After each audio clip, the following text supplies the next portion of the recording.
What's up, Nintendbros? It's been a while since we finally got the February Nintendo Direct, and the overall consensus is that it was pretty good. Despite not announcing much in terms of new games, Tears of the Kingdom and Pikmin 4 got full-fledged trailers, and Metroid Prime Remastered was shadow dropped with great reception. Although Mario didn't get a new game, he still has a positively stunning movie and the recently opened new Super Nintendo World of Hollywood to hold fans over. Plus, Super Mario Land 2, 6 Golden Coins, and Mario & Luigi Superstar Saga are now available via Game Boy and Game Boy Advance Switch Online. But today, we're here to talk about that Booster Course Pass Wave 4 announcement. Not only did we get a never-seen-before Yoshi's Island themed course, but the announcement of a new character, Birdo, as well.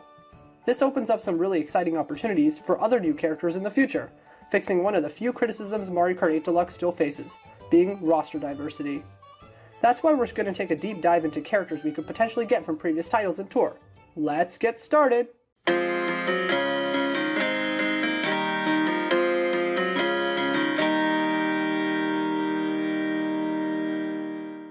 These waves just keep getting better and better, don't they? Graphical improvements, better overall track selection, and unnecessary additions like custom items give fans plenty of room to speculate. With characters being announced in Wave 4, Nintendo is likely going to continue adding multiple characters in each of these three last waves. But before we go over all the possible characters, let's start by trimming the fat from the current roster. It might sound crazy, but the original Mario Kart 8 on Wii U was actually quite rushed in some aspects. Even though the gameplay in both Nitro and Retro tracks are the best they've ever been, the original battle mode and character roster were essentially filler. This was done to get it out quickly and save the Wii U, but it actually did a decent job, selling around 8 million copies out of 13 million console sales. While the Switch port brought back the original's DLC alongside Bowser Jr., Dry Bones, King Boo, Inkling Girl and Boy, and a gold variant of Metal Mario, the roster could be condensed further to fit 18 new characters in the same 7x6 roster space. We'll start by putting Tanuki Mario, Metal Mario, and Gold Mario as costumes of Mario. Similarly, Peach could have her cat and pink gold variants as costumes as well. Although these characters have different animations, they are related enough to be considered skins. Now let's move on to the babies. What are we gonna do with you? Let's stuff all the babies into one collective group under Baby Mario. No one needs 5 babies in their life, and if you really want to play one, it'll be easier to choose. Similarly, the Koopalings, similar to how they were in Smash, can all be alternate costumes of Bowser Jr. They may all have different voice lines, animations, and models, but they also do in Smash, so it isn't a big deal. Dry Bowser is just dead Bowser, so we'll put him as an alt as well. Finally, let's wrap up this exponentially cleaner roster by putting Inkling Boy as an alternate of Inkling Girl, and Villager Girl as an alternate of Villager Boy.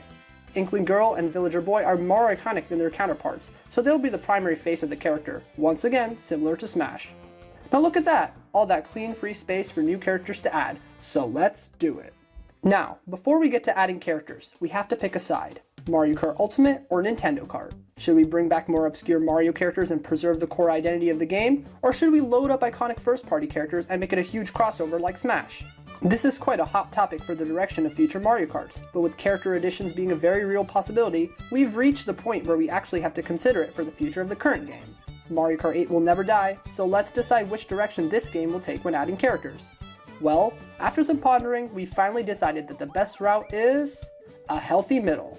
With 18 potential character slots to work from, we're going to put a mix of old characters, tour characters, and Nintendo icons.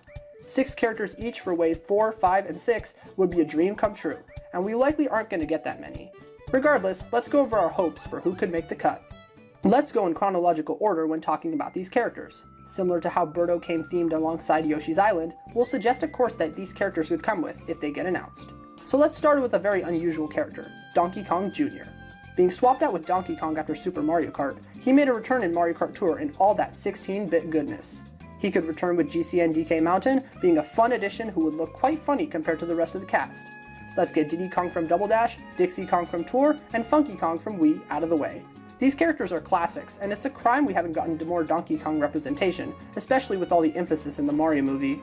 Cranky Kong would be a good addition as well, but we have more characters that deserve a spot more.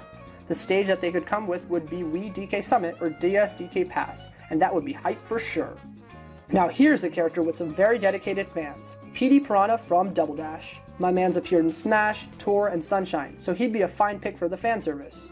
There aren't many specific stages to be themed for him, but another pipe-based stage like Piranha Plant Slide would be really cool.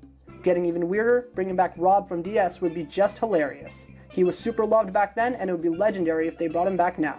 He could pair well with Vancouver Velocity, all the buildings and colors matching well with his design. The out-of-left-field picks never seem to end. The Honey Queen from 7 would make a fantastic comeback and would work well with Amsterdam Drift, matching the spring vibes present in the stage.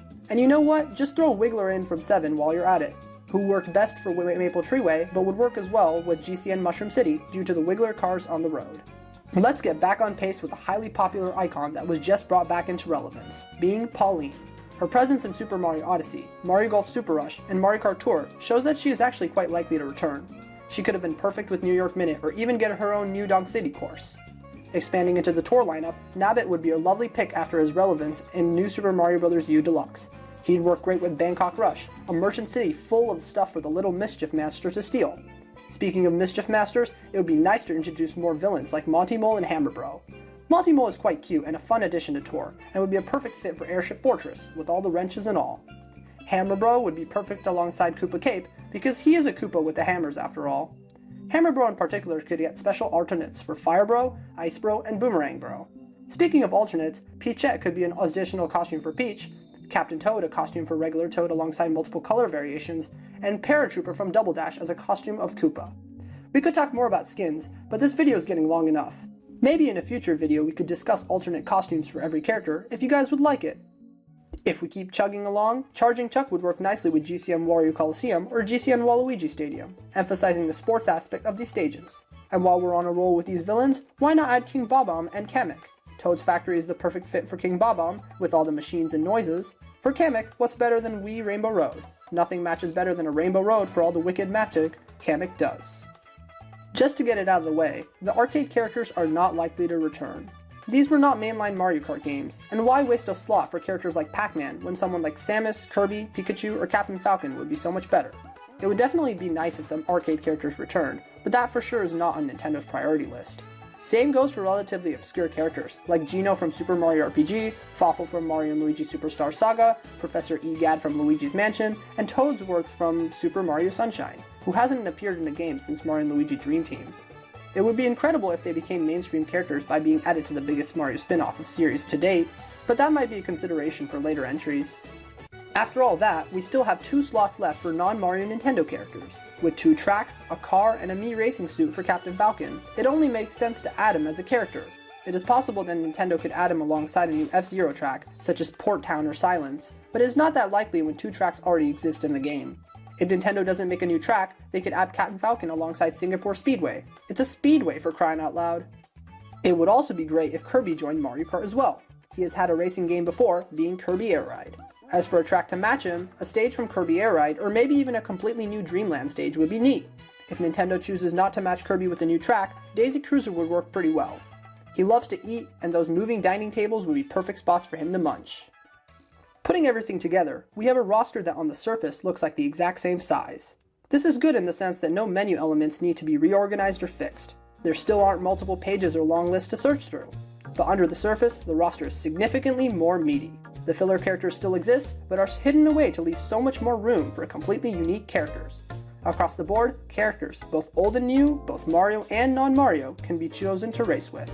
If this roster becomes reality in later 8 Deluxe or far into the future, it would truly be the ultimate selection. And although that sounds far-fetched, at least some of these fan-favorite characters who got new modern models in Tour could easily be up-resed and ported to 8 Deluxe soon. But that's it from us. Do you have any characters you'd love to return? Let us know in the comments below. Once again, thanks for all the support. We greatly appreciate it. Love life, have fun, and stay safe. Peace!